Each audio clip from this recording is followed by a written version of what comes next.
यहीं से शुरुआत होती है गांधी जी की मजबूरी से जुड़ी दूसरी कहानी। दरअसल गांधी जी की विचारधारा से शुरुआत में देश के करोड़ों लोग प्रभावित थे, जिनमें वीर भगत सिंह का नाम भी शामिल था। तभी गांधी जी ने अंग्रेजों के खिलाफ असहयोग आंदोलन की शुरुआत की, जिसका उद्देश्य था ब्रिटिश सरकार की कमर तोड़ देना। जिसके लिए गांधी जी ने कहा कि समग्र भारत अंग्रेजों का सहकार करना बंद कर दे। मजदूर फैक्ट्री में जाकर काम करना छोड़ दीजिए, रेलवे ट्रैक्स बिछाना बंद कर दीजिए, अंग्रेजी कपड़े खरीदने का बजाय खुद चरखा चलाकर अपने कपड़े बनाइए, ब्रिटिश उत्पादों का खुलकर बहिष्कार कीजिए और स्वदेशी वस्तुओं का इस्तेमाल कीजिए। अगले 2 सालों तक ये आंदोलन जोरों शोरों से चला। करोड़ों देशवासियों ने इस मूवमेंट में बढ़ चढ़कर हिस्सा लिया और ब्रिटिश सरकार पूरी तरह से कंगाल हो चुकी थी, जिससे बौखलाते हुए ब्रिटिशर्स ने अहिंसा से आंदोलन कर रहे भारतीयों के खिलाफ हिंसक कदम उठाना शुरू कर दिए। पुलिस ऑफिसर्स लाठीचार्ज करने लगे और निर्दोष लोगों को कोल्ड ब्लड में मौत के घाट उतारने लगे थे। लेकिन गांधी जी पर भरोसा दिखाते हुए देशवासी सब कुछ सहते रहे। मगर फिर आया 4 फरवरी 1922 का दिन, जब उत्तर प्रदेश में गोरखपुर के पास चौरी चौरा कस्बे में प्रोटेस्ट कर रहे क्रांतिकारियों के सब्र का बांध टूट गया।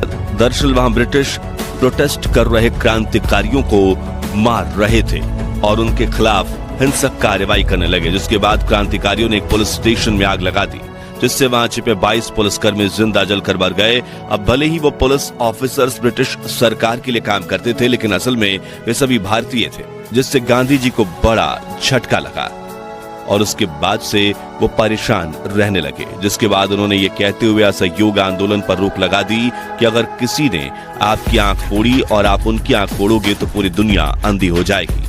अब ये कदम उठाना जरूरी था या फिर गांधी जी एक बार फिर मजबूर हो गए थे? ये जवाब हम नहीं देंगे, बल्कि आप हमें कमेंट्स में बताइए। हालांकि उस वक्त गांधी जी के इस फैसले से देश के करोड़ों देशवासी नाराज हुए थे। यहाँ तक कि गांधी जी को अपना पिता मानने वाले जमनालाल बजाज, जो गांधी जी के आंदोलन को फंडिंग देते थे, उन्होंने भी खादी, चरखा उद्योग, स्वदेशी स्कूल कॉलेज और बाकी चीजें बनाने में काफी पैसा खर्च किया था, वो सब भी बंद हो गया, जिससे उन्हें भी गहरा झटका लगा। और तो और वीर भगत सिंह, जो असहयोग आंदोलन में गांधी जी का बढ़ चढ़कर साथ दे रहे थे, उनका भी गांधी जी और अहिंसा से भरोसा उठ गया और इसी वजह से उन्होंने आजादी के लिए हिंसा का मार्ग चुनने का निर्णय लिया। और यहीं से शुरू होती है गांधी जी की मजबूरी की तीसरी कहानी, जिसे लेकर इतिहासकारों का कहना है कि गांधी जी भगत सिंह की फांसी रुकवा सकते थे, लेकिन उन्होंने ऐसा नहीं किया। दरअसल सन 1930 में अंग्रेजों ने नमक पर 2400% टैक्स लगा दिया था, जिसके खिलाफ गांधी जी ने दांडी सत्याग्रह छेड़ दिया, जिसमें अहमदाबाद के साबरमती आश्रम से दांडी यानी कि आज के नवसारी तक उन्होंने 78 साथियों के साथ पैदल यात्रा शुरू की। 387 किलोमीटर की सहिंसक यात्रा में गांधी जी के साथ हजारों लोग जुड़ने लगे और भीड़ इतनी बढ़ गई कि काबू करना नामुमकिन हो गया, जिससे तंग आकर अंग्रेजों ने इस आंदोलनकारियों पर लाठीचार्ज करते हुए पीटना शुरू कर दिया। गांधी जी ने भी मार खाई और उनके साथ हजारों क्रांतिकारियों ने भी, लेकिन वो चलते गए। जब गांधी जी का यह आंदोलन समग्र भारत में न फैल जाए, उसके डर से वायसराय लॉर्ड इरविन ने गांधी जी के साथ 60,000 भारतीयों को अरेस्ट करवा दिया। हालांकि वो गांधी को ज्यादा समय तक जेल में नहीं रख सकते थे, इसलिए उन्होंने गांधी जी से बात करके गांधी इरविन पैक्ट बनाने का फैसला किया। इस इरविन पैक्ट की वजह से भगत सिंह और उनके साथियों को फांसी हुई थी, मगर कैसे, वो जानने से पहले हमें यह समझना होगा कि आखिर गांधी जी और इरविन समझौता क्या था।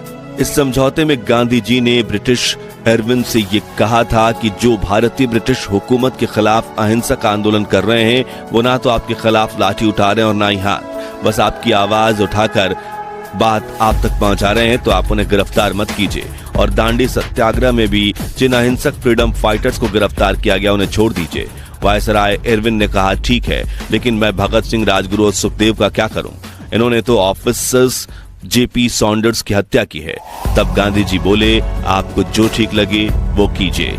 गांधी जी के इस रुखे फैसले की बात जब कांग्रेस के सामने आई, तब सुभाष चंद्र बोस समेत कई लोगों ने भी गांधी जी और इरविन के समझौते का विरोध किया। वे मानते थे कि अंग्रेज सरकार भगत सिंह की फांसी की सजा माफ नहीं कर सकती थी, तो समझौता करने की कोई जरूरत नहीं थी। वहीं करोड़ों देशवासियों ने भी भगत सिंह के बिना समझौते को स्वीकार करने के गांधी जी के समझौते का विरोध किया। तभी अपना पक्ष रखते हुए गांधी जी ने किताब स्वराज में लिखा, मैं जितने तरीकों से वायसराय को समझा सकता था, मैंने कोशिश की। मेरे पास समझाने की जितनी शक्ति थी, वो मैंने इस्तेमाल की। 23वीं तारीख की सुबह मैंने वायसराय को एक निजी पत्र लिखा जिसमें मैंने अपनी पूरी आत्मा उड़ेल दी थी। हालांकि अगर हम इतिहासकारों की माने तो 23 मार्च 1931 के दिन वायसराय को चिट्ठी लिखने का कोई फायदा नहीं था, क्योंकि तब तक तो बहुत देर हो चुकी थी और शायद गांधी जी ने यह चिट्ठी सिर्फ अपने बचाव में लिखी थी ताकि देशवासी उनका साथ दें, बल्कि असल में वो वायसराय इवरिन ने समझौते के वक्त गांधी जी को यह तक ऑफर दिया था कि अगर आप भगत सिंह से ये कमिटमेंट लेकर देते हैं कि वे ऐसी हरकत दोबारा नहीं करेंगे तो मैं उन्हें छोड़ भी दूंगा या फिर सजा तो कम करवा ही दूंगा। लेकिन गांधी जी ने कहा कि मुझे नहीं पता कि वो भविष्य में बदलेंगे या नहीं, इसलिए मैं उनका साथ नहीं दूंगा और उनकी जिम्मेदारी नहीं लूंगा। ऐसे में कहीं ना कहीं भगत सिंह की फांसी के पीछे की वजह गांधी इरविन समझौते को भी माना जाता है। हालांकि ये कहना गलत नहीं होगा कि गांधी जी के कहने पर ही शायद वीर भगत सिंह अंग्रेजों के सामने बिल्कुल नहीं झुकते, क्योंकि उन्होंने खुद अपनी सजा माफी की अर्जी देने से इनकार कर दिया था और तब उनके पिता ने इसके लिए अर्जी लगाई तो उन्होंने बेहद कड़े शब्दों में पत्र लिखकर इसका जवाब दिया था। वहीं भगत सिंह, राजगुरु और सुखदेव के इस बलिदान ने ही करोड़ों देशवासियों में आजादी से लड़ने के लिए आग को जागृत किया, इसलिए उनका बलिदान तो व्यर्थ नहीं गया।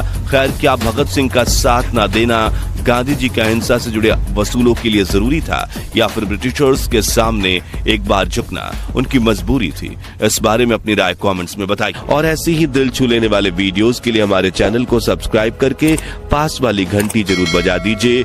जय हिंद, वंदे मातरम।